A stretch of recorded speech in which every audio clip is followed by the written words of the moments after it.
guys, so if you watched my last video, you guys know that my engine torque damper kind of came off, and I, well, fixed it myself, even though I didn't have the correct tool. So yesterday when I was coming home from the city after seeing my girlfriend, so it's a big drive, right? It's about 30-minute drive. So on the way back, the same sound started coming, and you guys know how much I hate sounds in my car. Yeah, I mean, I don't have to explain to you guys, you can just watch the other video. But yeah, so when I got home, I was so frustrated and angry at this.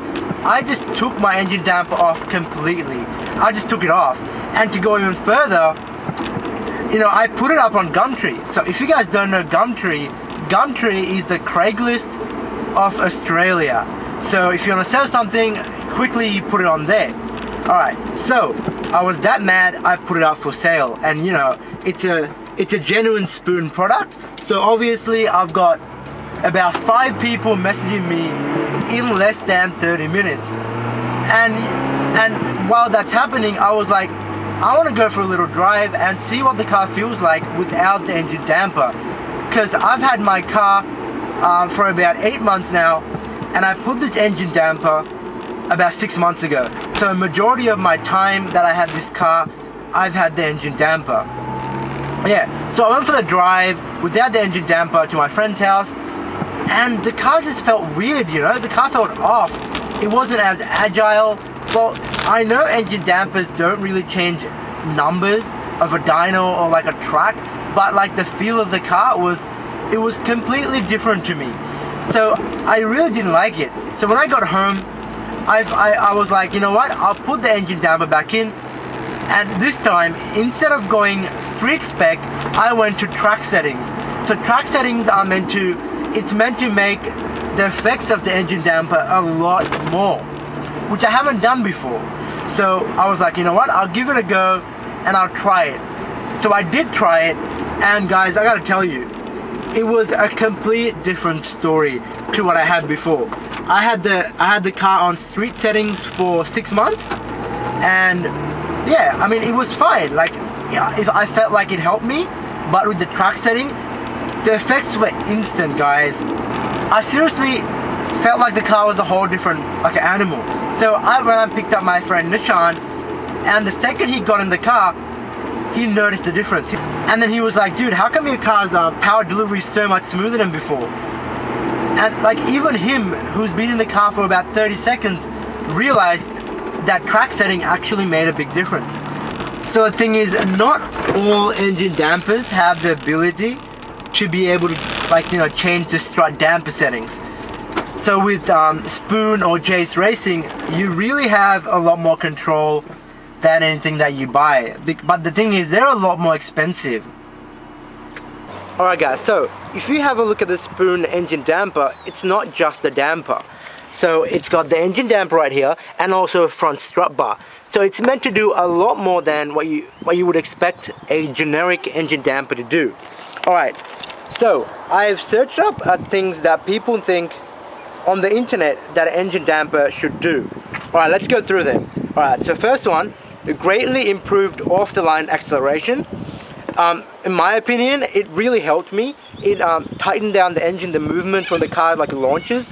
After putting it, there's a lot less bopping. Like the engine was a lot smoother off the line when I'm putting gas on it.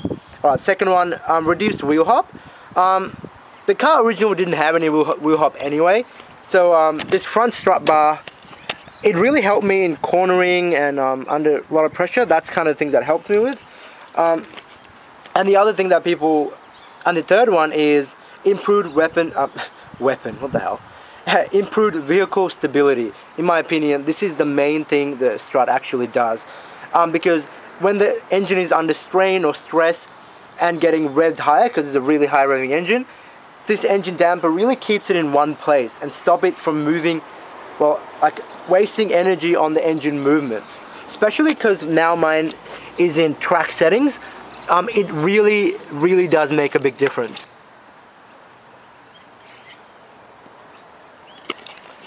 And the next one on the list is smoother shifting.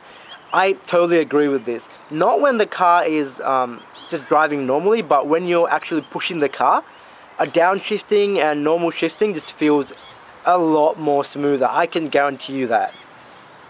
The next one, less transmission vibration to the driver. Yep, 100% agree with this one. After putting this, my gear knob stopped vibrating a lot more. Like before, like yesterday when I drove it on just without the engine damper, I could feel the vibrations on my gear knob and my shifter. But after especially on the track settings, there is hardly any vibrations on it. I really agree with that point. Yeah, that's like the main ones people really question about. So guys, in my opinion, if you are gonna get a engine damper, if you're serious about getting one, I suggest getting either Spoon or Jace Racing, which comes with the strut bar, damper, dampering settings, while all the other ones don't really come with that stuff. It just comes with a generic torque damper, which in my opinion is not worth it for the amount that you pay for it. So guys, I hope this video actually helped you guys, because I really found a difference in the way the car drives with this engine damper. I'm not sure about the other brands, but for Spoon, I can really recommend it. But if you're a normal driver like me, this doesn't really do much unless your car's a high mileage car, which my car is moderate. So I can see the differences. But if it was a new car, a new S2K with, I don't know, a low Ks, it's not really going to do much. So thanks for watching this, guys. If you guys haven't subscribed yet, make sure to subscribe and catch me on my next video. Thanks, guys. Just like always, don't forget to keep dreaming and work towards your targets. See you guys.